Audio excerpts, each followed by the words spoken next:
Journalist महोदय, एक बात बताऊं, छोटी मुंह बड़ी बात। अवर लाल किला पे मोदी जी का जो भाषण हुआ उसमें 50% डॉक्टर दुआ का भाषण की चोरी थी। हमने हमारे सारे रिकॉर्ड, हमारे सारे वीडियो जो 6 महीना 1 साल पहले हमने बोला है, अगर आप सुनेंगे तो हमने बार बार कहा, 1000 बार कहा कि अब हमें 12 कॉर्पोरेट कंपनियों को, जो बड़ी बड़ी पार्टियां हैं, उन्हें बाहर करना है। जितने भी बुढ़े फुसट हो गए उन्हें बाहर करना है। हमने 65 करोड़ नौजवानों को आगे लाना है ताकि वो लोकतंत्र और संविधान को बचा सके। उसी का उन्होंने मॉडिफाई करके कहा कि अब युवाओं को आना चाहिए, यानी युवाओं को खुश करने की बात की, अच्छी बात की, हम उनकी सराहना करते हैं। उन्होंने कहा कि हम जो है सबका साथ, सबका विकास चाहते हैं और हम चाहते हैं कि किसी की तरह जात पात में नफरत न हो, ऊंच नीच न हो। ये सारा हमारा पिछले 37 वर्षों से लगातार मांग और लगातार आवाज रही है।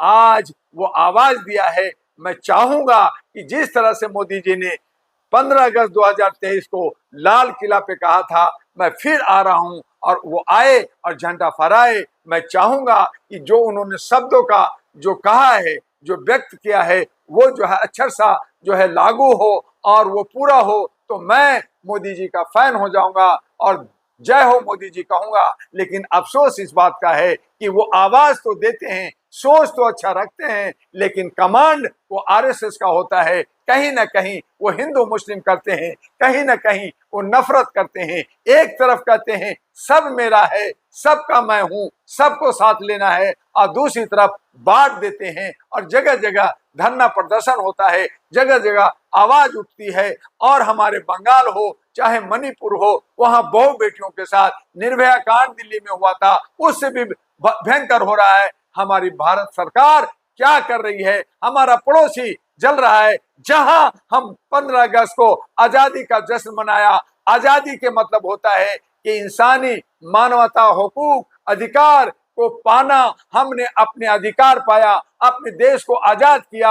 आज आजादी का मतलब समझ में आया होगा कि बांग्लादेश के अंदर आजादी जश्न नहीं मनाया गया, वहां के प्रधानमंत्री दर दर भाग रहे हैं, भारत में आए हैं। तो आपको समझना चाहिए कि आजादी का मतलब कितना स्वतंत्र होता है, कितना व्यापक होता है, कितना हम लोग मिलजुल करके और खुशियां मनाते हैं। और अगर हमारी आजादी छीन जाती है तो कहीं ना कहीं हम और हमारा देश दोनों बर्बाद होता है। आपने बोला कि हमारे भाषण को मोदी जी ने चोरी करके अपने तरीके से निकाला, तो क्या डॉक्टर दुआ पे बीजेपी के जो आईटी सेल है, डॉक्टर दुआ पे नजर बनाए हैं?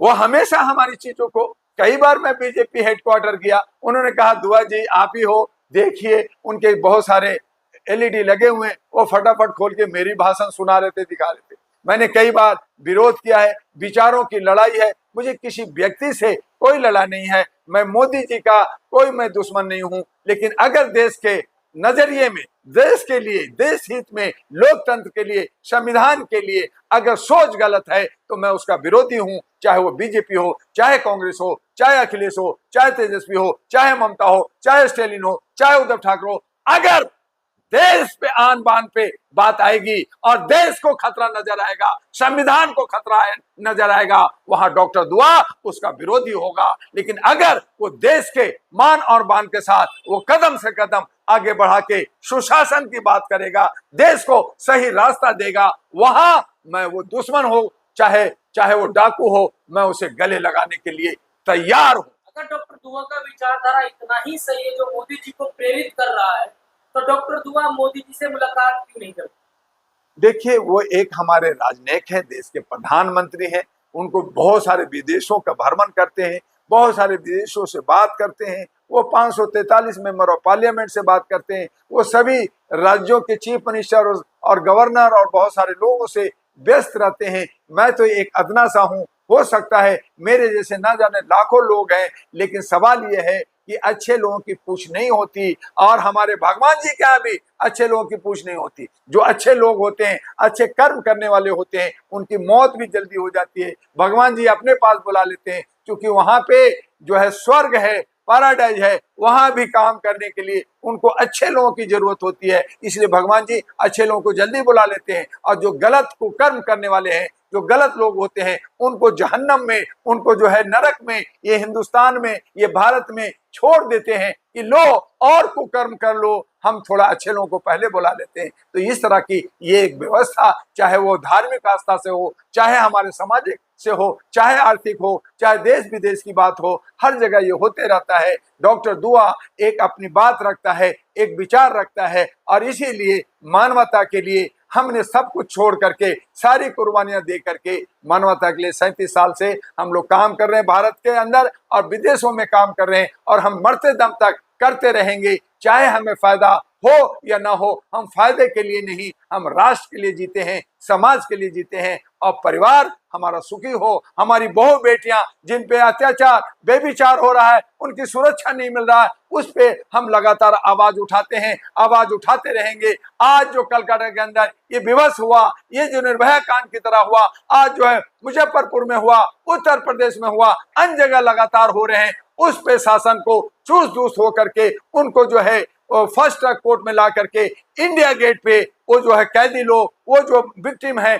उनको जनता के हवाले कर देना चाहिए। आज मुझे न्यायपालिका पे विश्वास नहीं रहा, वो कोर्ट पे कोर्ट, डेट पे डेट, और वो जो है फैसला नहीं होता, उनको जो है न्याय नहीं मिलता। अब जनता जो है सजा देगी। आज कई घरें जल रही है, कई बसें जल रही हैं, लोग विरोध कर रहे हैं, सड़कों पे आए हैं। आज जरूरत आन पड़ी है कि शासन को चूस दूस होकर करके जो गलत हैं उनको पकड़ें और सही लोगों को प्रोत्साहित करें, तभी ये आजादी का माने, 15 अगस्त का माने, और आने वाले 15 जो हमारा 26 जनवरी जहां संविधान लागू हुआ था, जिससे कानून और व्यवस्था होती है, उसका मान सम्मान मनाते हुए हम लोग जो है राष्ट्रीय त्योहार को हर घर, हर गली, हर मोहल्ला, हर नेता, हर पब्लिक मनाए, और उस पर किसी तरह का रोक ना हो। इससे जुड़ा हुआ जो भी धाराएं हैं, जिनको सजा होती है, उनको निरस्त करना चाहिए, और तब मोदी जी का जय हो कहना चाहिए।